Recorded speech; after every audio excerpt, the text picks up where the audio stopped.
Assalamualaikum warahmatullahi wabarakatuh. Hai teman-teman semuanya, kembali lagi di podcast bersama Sylvia Risa. Nah teman-teman, jadi di podcast kali ini aku akan membahas tentang cyberbullying.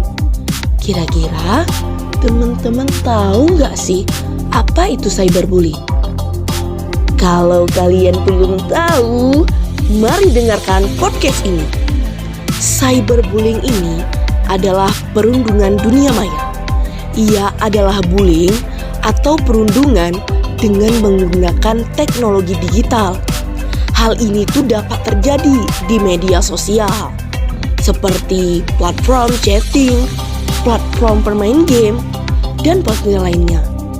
Cyberbullying ini merupakan perilaku yang berulang-ulang yang ditunjukkan untuk menakuti seseorang, membuat orang marah, atau mempermalukan mereka yang menjadi sasaran. Sebagaimana yang kita tahu nih teman-teman, bahwa bullying ini dapat dilakukan secara fisik maupun verbal.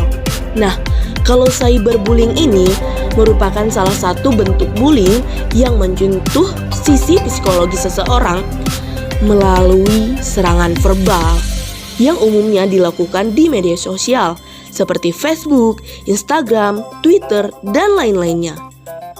Parahnya lagi, sekarang ini cyberbullying dilakukan secara bersama-sama oleh kelompok seseorang yang sebenarnya tidak berurusan langsung dengan si orang ini.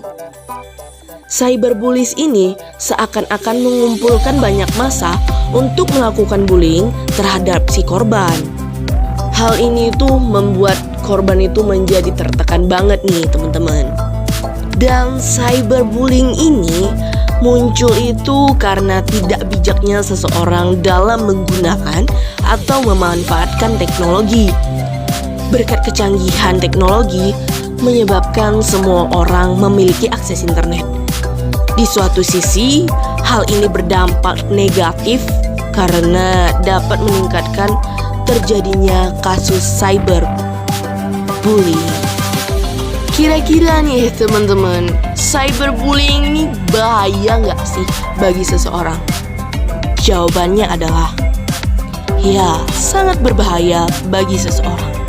Karena cyberbullying ini penindasannya itu memang tidak secara fisik, melainkan secara di media sosial, secara verbal. Namun, ini sangat menghancurkan dan lebih tahan lama.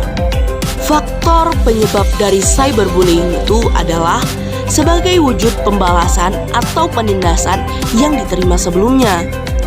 Lalu, untuk mencari kesan karena merasa dia tuh tangguh karena sudah menjelek-jelekkan seseorang.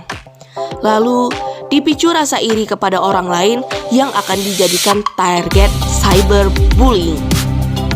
Nah, cyberbullies ini memiliki kepribadian tertentu sebagai cara untuk menyatakan perasaan seseorang untuk menyakiti korbannya.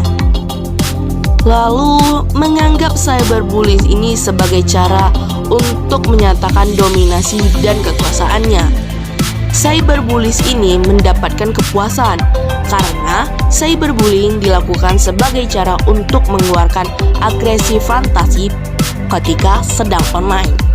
Nah, apa aja sih bentuk-bentuk dari cyberbullying?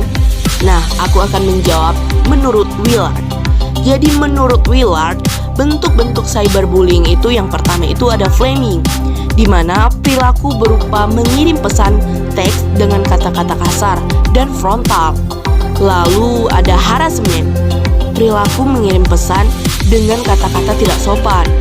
Lalu ada denigration, yaitu perilaku mengumbar keburukan seseorang di internet dengan maksud merusak reputasi seseorang. Apa aja sih dari elemen cyberbullying? Yang pertama itu ada pelaku yang disebut cyberbullies.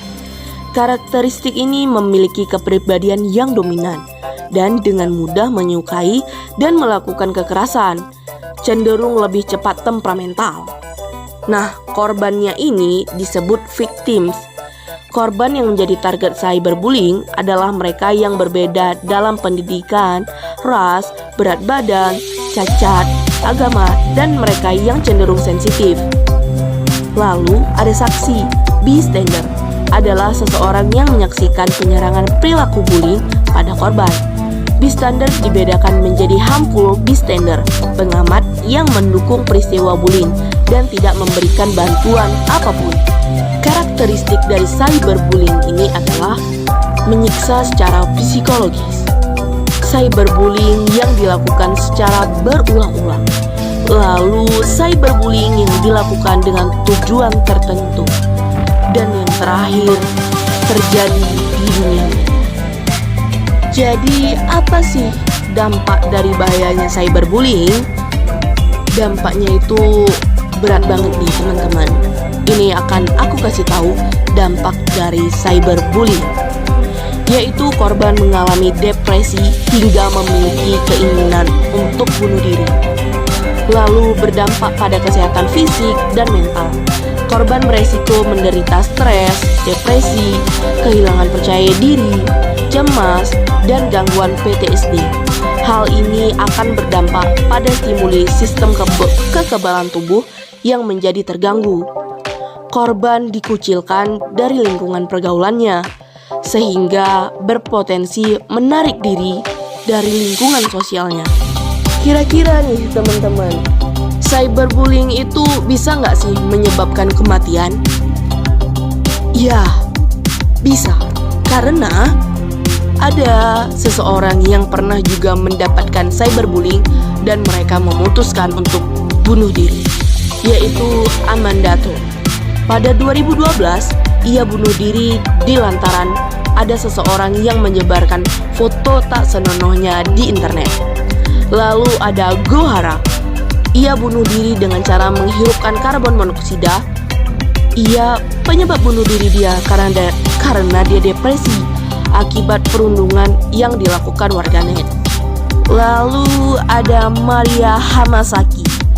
Ia bunuh diri karena dibully oleh warganet lantaran ia tidak mengenakan masker di tempat umum di tengah pandemi COVID-19.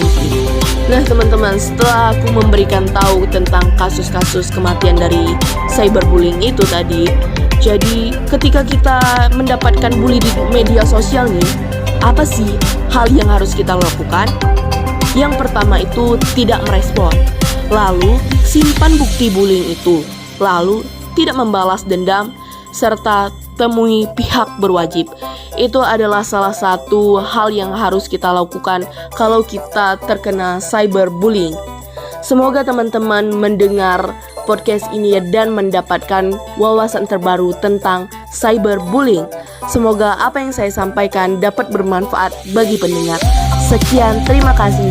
Dadah, assalamualaikum.